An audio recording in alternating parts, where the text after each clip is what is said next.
Kadis. Ayo. Datang selang kini ada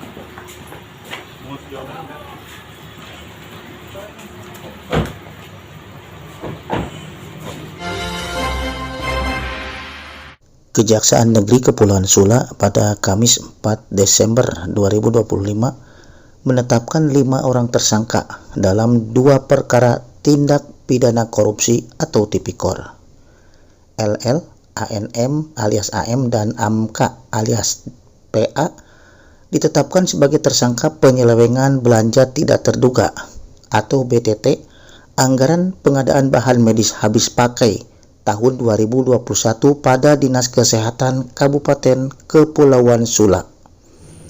Sementara pada kasus korupsi pengelolaan anggaran pekerjaan Jalan Sentra Perkebunan, Sania Haya Modafuhi, Kejaksaan Negeri Kepulauan Sula menetapkan JU, Kepala Dinas PUPR Kabupaten Kepulauan Sula, dan DNB, pemenang tender pekerjaan sebagai tersangka.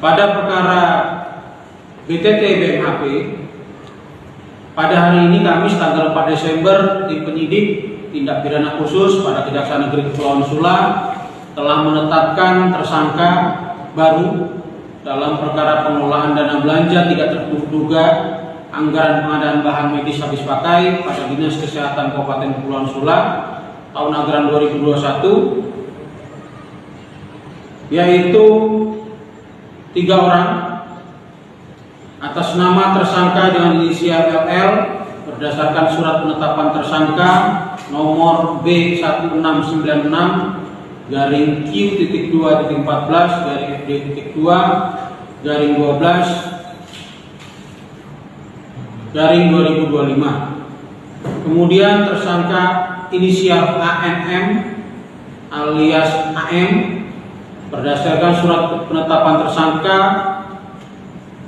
nomor B1695, dan ketiga tersangka atas nama inisial AMKA alias PA berdasarkan surat penetapan tersangka nomor B1697.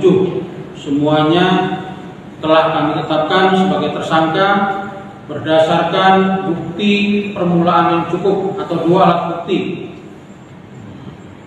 Adapun penetapan tersangka LL, ANM, AMKA dalam proses pengembangan penyidikan atas nama terpidana.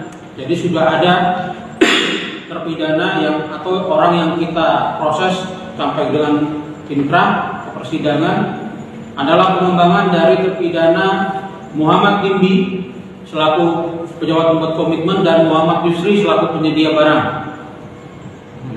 Dalam proses pengembangan perkara ini, penyidik telah melakukan pemeriksaan terhadap 28 saksi, 3 ahli, dan melakukan penyitaan terhadap kurang lebih 43 dokumen dan barang yang berkaitan erat dengan perkara, sehingga pada akhirnya penyidik tindak pidana khusus pada Kejaksaan Negeri Kepulauan Sula berdasarkan minimal 2 alat bukti itu berkesimpulan dan meyakini bahwa para tersangka tadi yang telah kita sebutkan inisialnya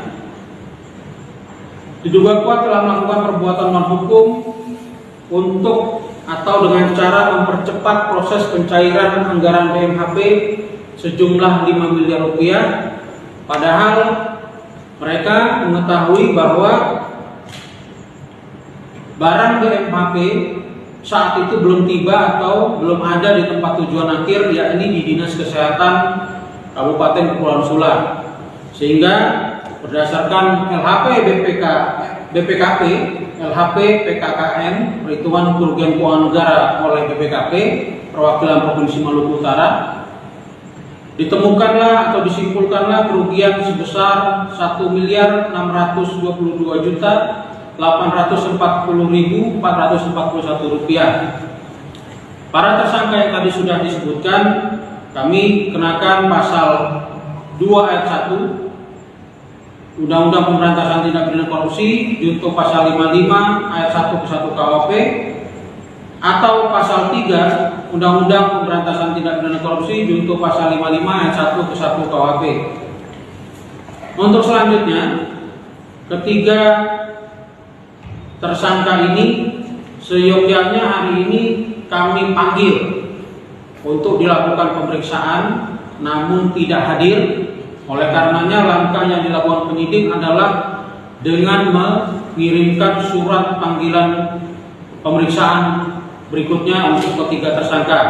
Dan kami menghimbau di sini supaya ketiga tersangka ini kooperatif untuk memenuhi panggilan dari penyidik.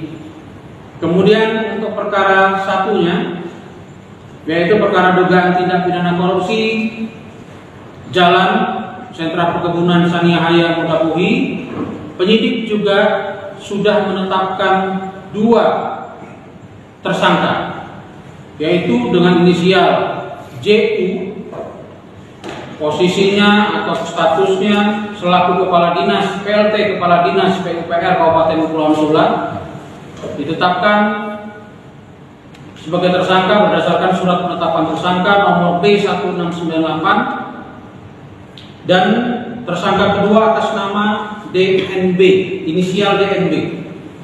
DNB ini selaku pemenang tender pekerjaan Jalan Saniyahaya Mudapuhi tahun anggaran 2023, ditetapkan sebagai tersangka berdasarkan surat penetapan tersangka nomor B1694.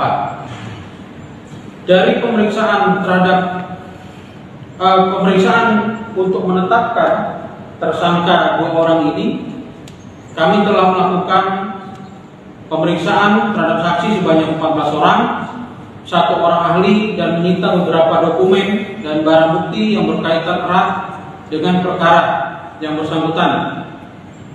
Dan dari penyitaan dokumen tersebut, kami menyimpulkan atau telah menemukan 2 alat bukti yang cukup dan berkesimpulan bahwa para tersangka tadi diduga kuat telah melakukan tindak pidana korupsi dengan cara tersangka DNB selaku Direktur CV SBU ditetapkan sebagai pemenang lelang pekerjaan Jalan Saniyahaya Mudapuhi dan telah menerima pembayaran uang muka sebesar 30%.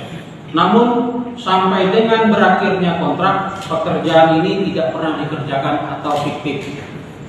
Sehingga berdasarkan laporan hasil pemeriksaan auditor Kejaksaan Tinggi Maluku, telah terdapat kerugian keuangan negara sebesar 1,3 miliar atau tepatnya 1.320.288.177 rupiah. Kedua tersangka yang telah disebutkan tadi kami jerat atau kami sangka dengan pasal primer pasal 2 ayat 1 Undang-Undang Pemberantasan Tindak Pidana Korupsi junto pasal 55 ayat 1 ke 1 KUHP, atau pasal 3 Undang-Undang Pemberantasan Tindak Pidana Korupsi junto pasal 55 ayat 1 ke 1 KUHP.